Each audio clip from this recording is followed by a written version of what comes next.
আসছেন ক্যানিং জীবনতলা থেকে আসছে। ক্যানিং জীবনতলা থেকে এসেছেন আজকে দুটো এইচপি ল্যাপটপ নিচ্ছে, যেটা ইন্টেল কোর i3 একটা এবং ইন্টেল কোর i5 দিয়ে আছে, i5 13 জেনারেশন, i5 13 জেনারেশন দুটোতেই 500 ওয়াট এসএসডি আছে। চলো তো একটা একটা করে আনবক্সিং করি। স্যার এখানে একটু হালকা করে ট্যাপিয়ে দিন। দারুণ একটা কনফিগারেশন, একদম মনের মতো সিলভার কালার মেটাল বডিতে কনফিগারেশনটা আছে, so nice. Original US office Windows দিয়ে আছে, কত সুন্দর, সত্যি অসাধারণ সুন্দর লাগছে। এইচপি ল্যাপটপটা আপনার হাতে বানিয়েছে দোকান হিসেবে, আপনার ল্যাপটপটা আরো সুন্দর, দোকানটাও খুব সুন্দর, দোকানের মালিকও খুব সুন্দর, মডেলটা খুব সুন্দর।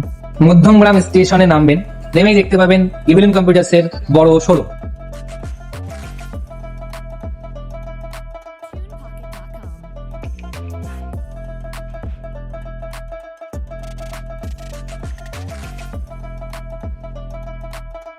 ফ্রি ডেলিভারিও আছে এখানে, আমাকে এখান থেকে ওনারাই ঠিক করে দিল, আমি এখান দিয়ে চলে আসতে পারি। আমাদের ডেলিভারি সুবিধা পেয়েছি, একটা পিসি সেটআপ নিয়েছি, হোম ডেলিভারি করে দিয়েছে দাদা, ফ্রি হোম ডেলিভারিও ব্যবস্থা আছে।